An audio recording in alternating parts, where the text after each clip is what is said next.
ভাই অনেক কষ্টে এই গাড়িটা আমার বড় ভাই ইলেকশন ডিউটি থেকে সেভ করছে।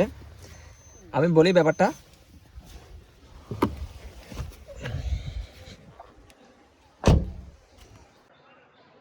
এই ইলেকশনের ডিউটির জন্য যখন রাস্তায় পুলিশ গাড়ি রিকোয়েশন করে তখন ভাই একে কল দাও, ওনাকে কল দাও। কেন ভাই?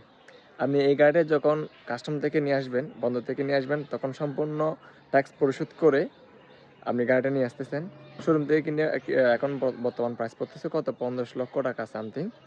আর এরপরে আপনি গাড়ির নাম্বার করবেন বিআরটিসি থেকে 1,70,000, গ্যাস করবেন, বাম্পার, টোটাল ডেকোরেশন সম্পূর্ণ মিলে আরও 5 লক্ষ টাকা অ্যাভারেজে খরচ আছে। সম্পূর্ণ মিলে একটা গাড়ি স্বয়ংসম্পূর্ণ করতে, রুটে গাড়ি চলতে প্রায় 55 লক্ষ টাকা খরচ। সবগুলো আপনার নিজের টাকা পরিশোধ করবেন, আর ব্যাংক লোন নিলে আর 5 লক্ষ টাকা অ্যাড করবেন। তো আমি একটা গাড়ির উদাহরণ দিলাম। এখন আমি রিকোয়েশন স্লিপে দেখলাম বাংলাদেশে সম্পূর্ণ ইলেকশন ডিউটির জন্য 32,000 গাড়ি সামথিং নিচ্ছে আর কি।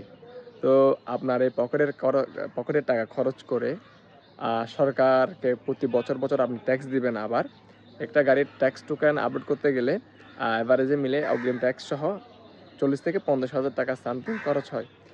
একটা গাড়ি আপনি কিনবেন সরকারকে ট্যাক্স দিয়ে, আবার গাড়ির ডকুমেন্ট বাবদে আপনি সরকারকে প্রতি বছর বছর ট্যাক্স পরিশোধ করবেন। এরপরে যখন সরকার চাইবে সরকারকে গাড়ি দিয়ে দিতে হবে। এখন আমি অনেক ভাইদেরকে দেখলাম যারা টিকটকে এবং ফেসবুকে ব্লগ করে এই সমস্ত গাড়ি নিয়ে বা ট্রিপ মারে আর কি। তো তাদেরকে দেখলাম তারা পুলিশ কাস্টডিতে বা ডিপোতে গিয়ে বসে আছে 3-4 দিন ধরে, ওদেরকে ডিউটি করাচ্ছে। ওদের কোনো খাবারের ঠিক ঠিকানা নাই, কোনো নাস্তা পানির ঠিক ঠিকানা নাই। তাদেরকে গাড়ি নিয়ে বসে রাখছে ওইখানে, গাড়ি কোনো ওয়াশ করার কোনো ঠিক ঠিকানা নাই। সকাল থেকে শুরু করে রাতের কোনো টাইম ঠিকানা ঠিক নাই যে তারা কখন ডিউটি করাবে। ওখানে গিয়ে বসে থাকতে হবে 3-4 দিন। কেন ভাই? আপনার সরকারের কোনো কি গাড়ি নাই? মানুষদের এই কেনা টাকা, পরিশ্রমের টাকা দিয়ে গাড়ি কিনবে, তারা পার্সোনাল ইউজ করবে, ওইগুলাও নিয়ে যাবেন। যারা ভাড়া মারবে বা ট্রিপ দিবে তাদের গাড়িগুলাও নিয়ে যাবেন। এই ধরনের সরকারি সিস্টেমগুলো আসলে কি মানা যায় না। অথচ দেখেন গাড়ির এখন প্রচুর পরিমাণে ট্রিপ আছে।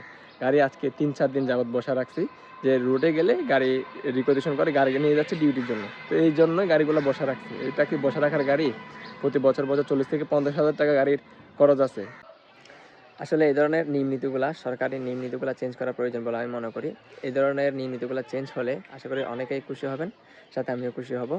কারণ এই সমস্ত ডিউটি, ইলেকশনের ডিউটি, যাবতীয় আনুষঙ্গিক ডিউটিগুলা, সরকারি ডিউটিগুলাতে অনেক রিস্ক থাকে।